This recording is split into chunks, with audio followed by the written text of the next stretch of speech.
Iya, public figure itu ternyata memang mereka punya kekuatan untuk mempengaruhi pasar ya.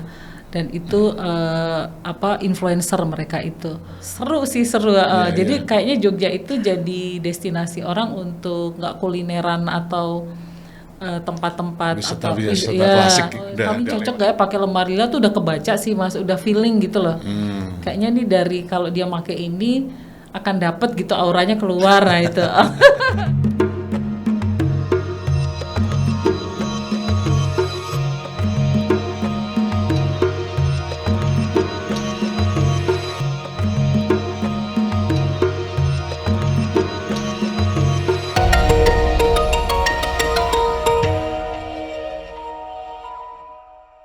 Halo, ketemu lagi dengan saya Gus Indarto. Kita mau ngobrol lagi di Kota Seni kita.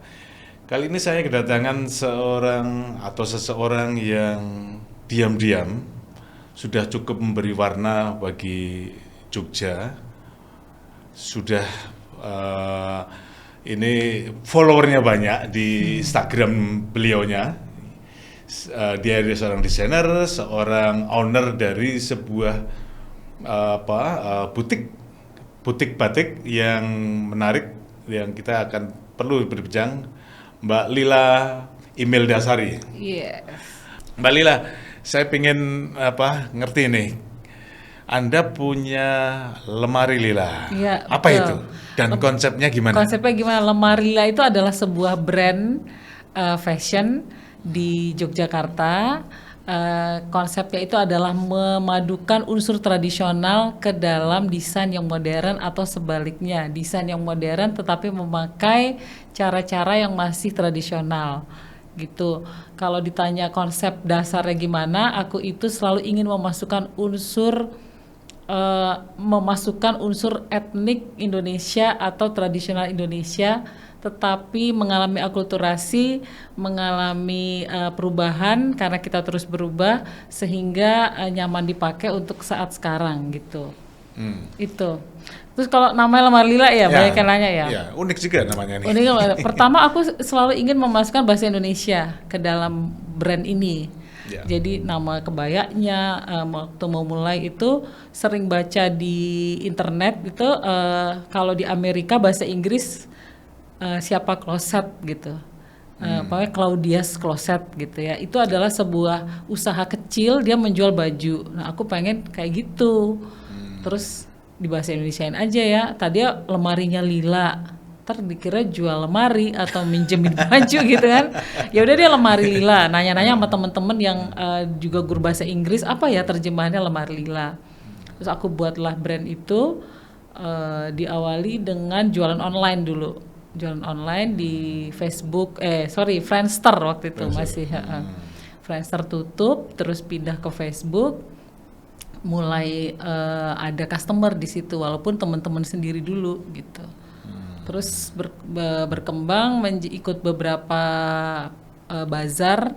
Itu ada pasar seni ITB sama acara karena dulu di film. Pasar jadi seni di ITB yang 4 tahun sekali itu. Iya, 4 tahun sekali itu yang tahun berapa ya? 2000 berapa tuh lupa. Terus ikut bazar di Cikini, acara anak film waktu itu.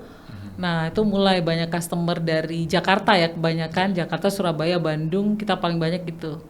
Dan Jogja sendiri baru mereka suka nanya, Mbak kalau ke Jogja mau ketemu Mbak Lila di mana workshopnya. Baru aku ngerasa di 2015 kayaknya butuh deh ini ada toko fisiknya gitu. Buka toko, cari tempat di daerah selatan ya di Selatan Pelengkung Gading. Selatan Pelengkung Gading. Ternyata momennya mungkin tepat, timingnya. Banyak customer yang senang gitu, semakin banyak customernya. Dari yang lemari lila itu pangsa pasarnya adalah perempuan, usia sekitar 25 sampai 40 itu berkembang. Jadi aku juga terinspirasi bikin baju anak, baju cowok gitu. Baju cowok akhirnya cowok-cowok juga belanja ya, dan akhirnya yang lebih muda di bawah 25 juga beli lemari lila gitu. Nah, ini fashion ini kan sesuatu yang mungkin juga jangan-jangan juga cukup general, tapi pasti ada yang spesifik. Yang spesifik dari lemari lila apa, Mbak? Yang spesifik ya, yang spesifik itu bisa orang yang suka atau aku yang desain kan. Sebenarnya aku selalu mendesain ada unsur batik dan tenun, jadi nggak cuma batik. Aku sangat memperhatikan sekali tenun dan batik karena di balik kain Nusantara itu pasti punya filosofi, dan aku tuh kayaknya tugasnya adalah mengingatkan kembali ke customer bahwa kita punya punya kain dengan segala cerita di belakangnya.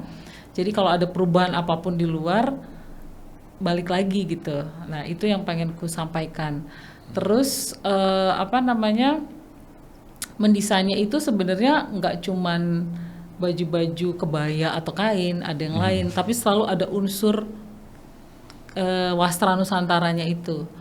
Cuman yang selalu diomongin orang adalah kain dan kebaya gitu, dan mulai membuat motif-motif sendiri itu.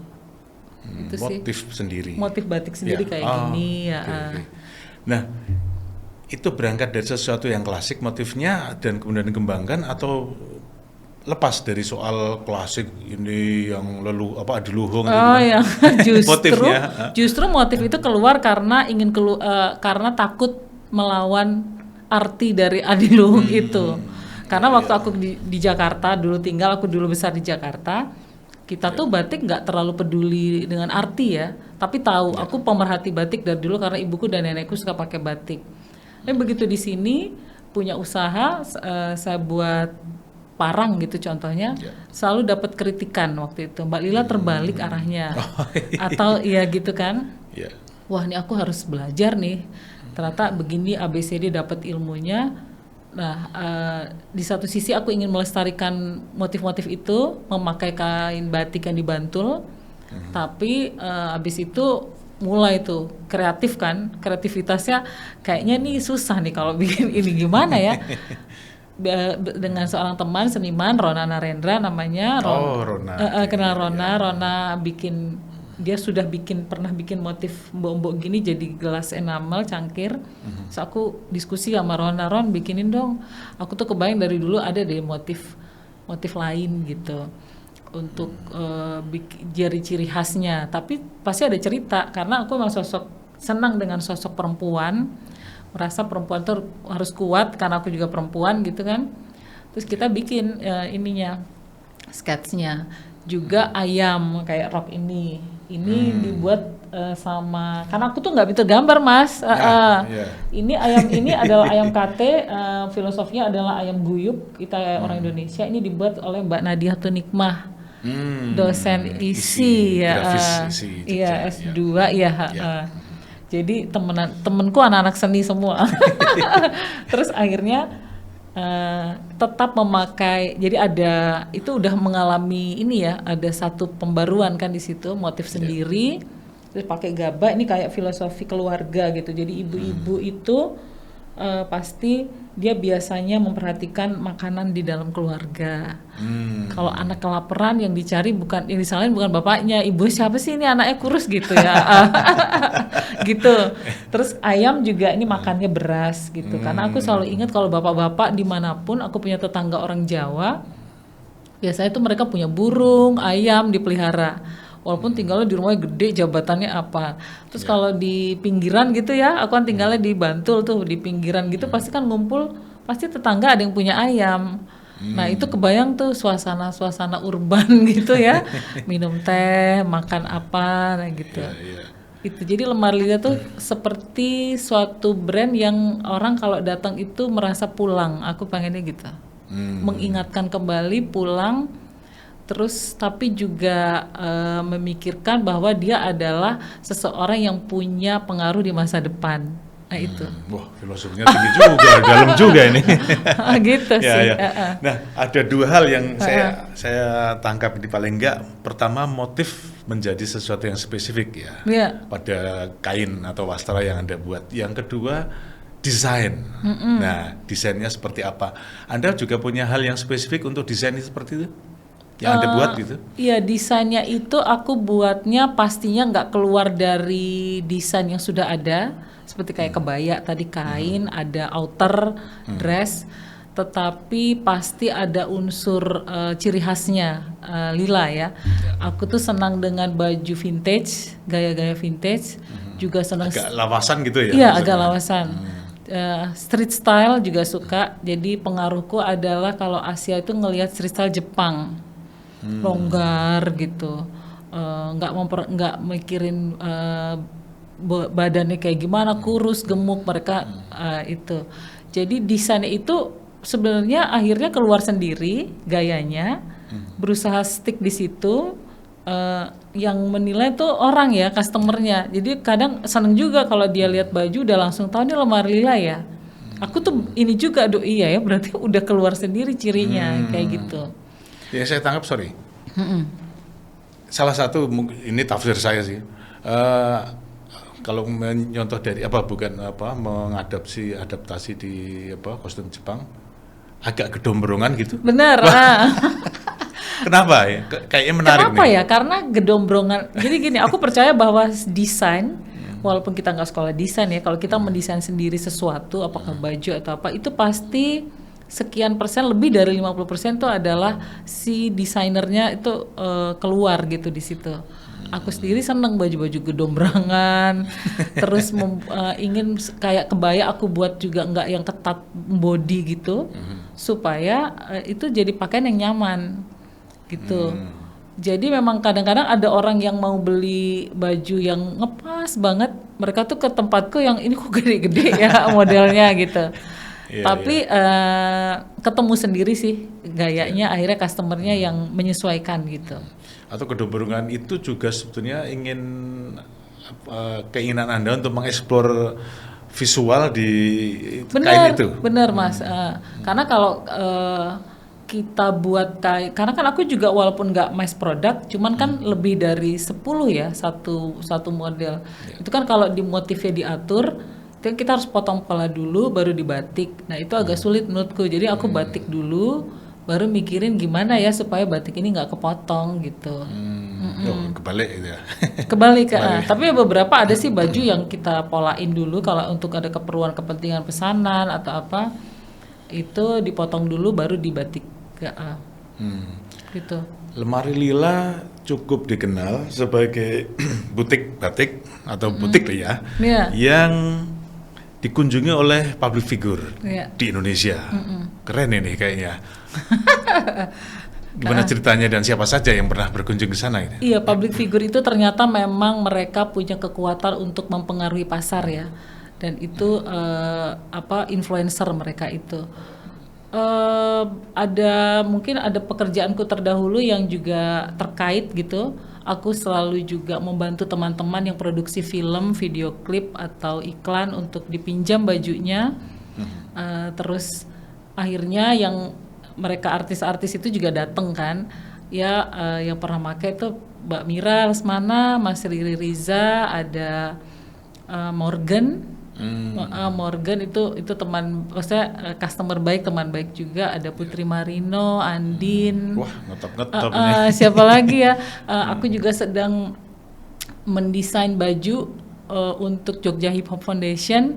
Mereka minta dibuatkan set untuk baju mereka. Juki CS itu? Iya, Juki CS. Okay. Aku seneng banget karena aku juga seneng denger lagu mereka. Terus mereka Jogja juga. Pernah pakai lagu mereka di waktu aku fashion show. Jadi kayak gitu. Mungkin ada bocoran dikit soal kostum untuk mereka? Udah ada kok udah ada di Instagram. Jadi mereka sebenarnya bikinnya 4 set gitu. Akhirnya milih sendiri. Ada yang dari bahan patchwork karena itu temanya adalah memanfaatkan perca. Terus ada yang pakai tenun dari Klaten, ada yang tenun Tuban, sama yang terakhir aku lagi lagi desain memakai tenun desainku sendiri, jadi lurik tapi memadukan 4 bentuk garis. Ada udan liris yang luriknya lebar, lurik kecil, lurus itu kolaborasi sama Mas Yusi dari di Biolurik di Krapia. Terus aku lagi buat gayanya untuk mereka gaya hip hop street style tapi berbahan etnik. Wah. Jadi yang nggak seheboh gimana tapi ada sentuhan gitu sih gayanya.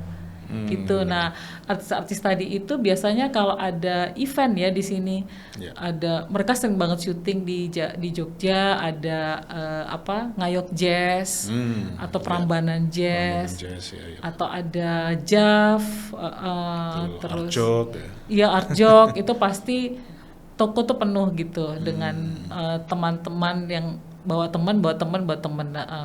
Yang serunya tuh itu awal-awal Lemari Lila buka itu lagi booming rombongan datang, entah ibu-ibu atau reunian nih, mereka sewa fotografer, tour guide, sama makeup artist.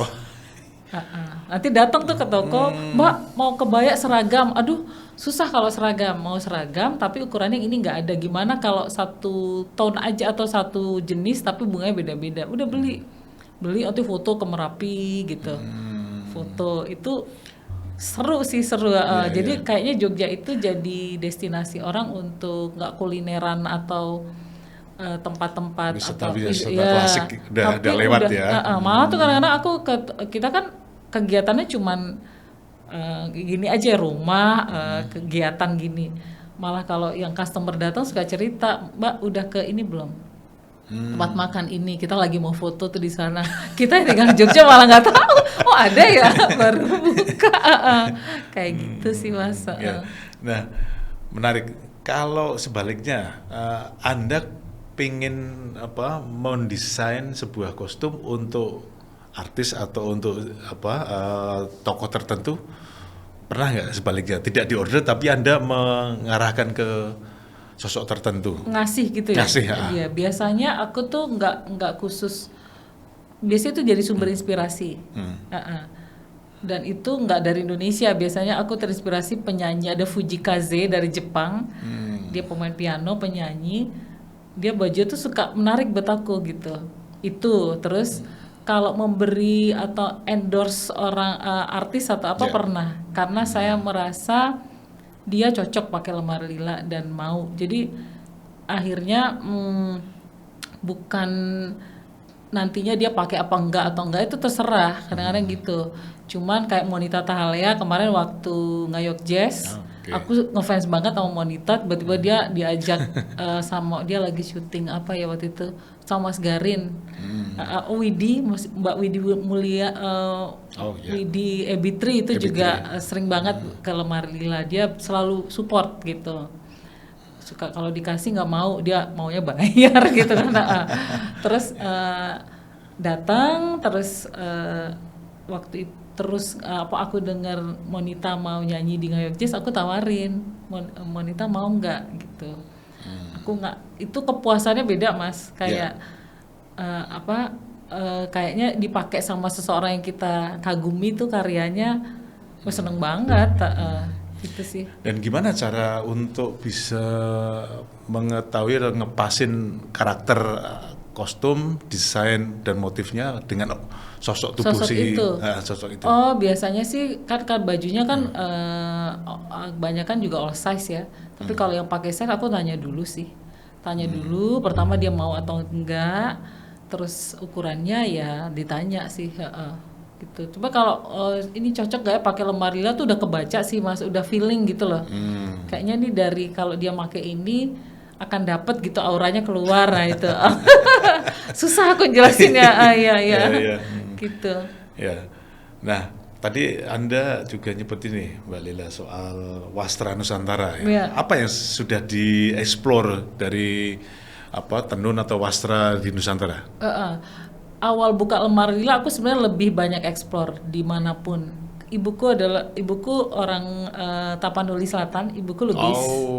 Ibuku lubis, bapakku Jogja, Purwokerto gedenya tapi. Jadi ya. Aku punya aku punya dua budaya di rumah dari kecil, Sumatera dan Jawa gitu. Jadi waktu pertama bikin Lemari Lila, mendesain, aku tuh kemana-mana sampai pakai ulos, pakai kain dari Garut, dari Indramayu, terus coba dari Baduy gitu. Tapi ternyata waktu berjalan, apalagi terutama yang pakai ulos, banyak teman-teman atau saudara yang berdarah Batak bilang hati-hati loh, ini harus warnanya begini, ini yang ini untuk ini. Aduh takut Mas, jadi kayak aduh salah nggak ya nih ya. Ini ya begini. Kayak motif batik Jawa itu ya. Mega mendung itu nggak boleh ngadep ke bawah, harusnya nyamping gitu kan dia awal. Terus aku mikir, aduh nggak deh, kalau nggak nguasain jangan deh. Jadi mendingan Wastra Nusantara yang kunaikan adalah yang di Jogja akhirnya. Karena saya tinggal di sini, juga adalah orang Jakarta yang pindah dulu, sangat tertarik dengan Jogja. Akhirnya aku memusatkan 90% memakai batik Bantul atau batik lain Gunung Kidul gitu di Jogja, dan tenun dari Jogja gitu. Itu aja yang aku terus explore gitu. Kalau yang dari luar Jawa barangkali kayak Nusa Tenggara itu. Dari Nusa Tenggara tuh beberapa kali pakai, tetapi sifat kainnya itu kan banyak harus belajar ya.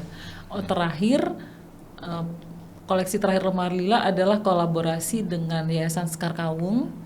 Itu Yayasan Sekar Kawung yang mendampingi petani kapas dan pengrajin di Tuban. Itu kami sedang jalan kolaborasinya. Itu baru sekali ini juga aku mulai keluar dari Jogja lagi ya. Kayak gitu. Persisnya targetnya apa gitu kira-kira? Target ini untuk dari kolaborasi ini. Targetnya adalah sebenarnya ini Lemari Lila memulai belajar untuk memanfaatkan pewarna alam ya. Jadi kalau Lemari Lila kan selama ini belum pure pewarna alam. Tapi waktu Bu Kiki dari Sekar Kawung ngajak, aku melihat ini bagus banget ya, tanah di lahannya ada di Tuban dengan kapas Bronesia berwarna coklat tanpa pewarna, kemudian dibawa ke tenun di Tuban atau di Klaten ditenun. Kalau mau dibatikin harus ke Temanggung, balik ke Jogja, nah jadi kain gitu. Targetnya adalah mengenalkan ada bentuk baru atau bukan bentuk baru tenun yang lama tetapi sudah mungkin nggak terlalu dikenal sama kita. Kalau lihat kainnya bagus banget Mas, dia tuh tebel gitu kayak kain-kain NTT atau kain di Meksiko kali ya, di luar negeri gitu.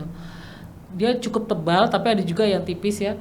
Dan itu waktu itu Sekar Kawung merasa kebingungan bahwa kain itu berbentuk kain aja jarang yang beli, jarang yang berminat, sedangkan nilainya tuh kalau dari research development dan awal dan ini dan seterusnya kan nggak sedikit biayanya. Akhirnya dia mengajak Lemari Lila untuk ayo kita apakan dijadikan baju jadi supaya ini muter terus gitu. Akhirnya nggak berhenti sih memang, blockchainnya itu terus jadi laku kita bisa minta lagi kainnya gitu. Itu kalau buat Lemari Lila tujuanku adalah aku memulai untuk melihat lagi hal lain dan belajar mulai dengan memakai pewarna alam gitu. Oke, Mbak Lila, terakhir, Anda setelah bergerak sekian tahun dengan Lemari Lila, bagaimana respon anak-anak muda yang mengenakan atau mengkonsumsi karya-karya Anda dengan pendekatan kultur ini ya, bagaimana? Paling nggak mereka sudah banyak yang mulai memakai sekarang. Jadi customer Lemari Lila yang usianya SMA sampai dengan kuliah itu di tahun 2000 mulai setelah pandemi atau sebelum ya udah mulai banyak yang make. Karena ada gerakan-gerakan anak muda, entah siapa pencetusnya ya. Ada yang kayak Remaja Nusantara, terus apa aku lupa namanya. Itu mulai melirik memakai kain dan kebaya dalam keseharian. Atau kain-kain etnik mereka harus dimulai dengan yaitu desain baju dan motif yang menarik buat mereka. Gitu. Pokoknya nggak kesan kayak ibunya atau bapaknya. Nah, anak-anak muda ini sudah mulai banyak yang gitu, dan itu sebenarnya nggak boleh. Jadi dia juga ada dua nggak boleh dilarang gitu, ada dua kubu gitu. Yang satu memang pengen banget kelihatan klasik, tapi yang satu pengen jadi trendsetter. Tapi kebanyakan itu anak muda itu. Jadi dia bisa kain, dia lilit-lilit, jadi kemben atau pakainya. Kan model kalau yang nggak jilbaban kelihatan udel-udel gitu ya sekarang kayak penari gitu. Terus itu apa namanya, ya banyak sih Mas udah mulai pakai anak-anak muda ini dan udah mulai melek gitu loh, dan tidak dia tahu kenapa kain ini begini, terus kalau batik tuh bisa nggak sama warnanya. Banyak yang udah mulai nanya-nanya. Aku udah berapa kali dijadiin narasumber anak-anak skripsi mahasiswa. Oh ya? Iya, ada yang dari fotografi, ada yang dari belajar tentang batik, ada semua. Atau yang masih dia anaknya customerku, terus dia kuliah di ISI, seni tekstil ya, ada tekstil, ya. Kriya tekstil. Terus dia datang ke toko untuk wawancara, nanya, itu. Berarti Anda memang berguna ya, gini aja kelihatan. Nah, artinya optimis ya bahwa soal budaya tradisi itu sudah cukup dekat dengan publik yang baru, generasi muda gitu, milenial. Optimis, cuman kitanya juga harus dari ujung ke ujung itu harus siap dengan adanya selalu pergerakan perubahan ya. Jadi nggak boleh cuman yang pencetus, supaya desainernya pengen buat apa, tapi pembatiknya, pengrajinnya nggak siap. Nah itu agak sulit sih.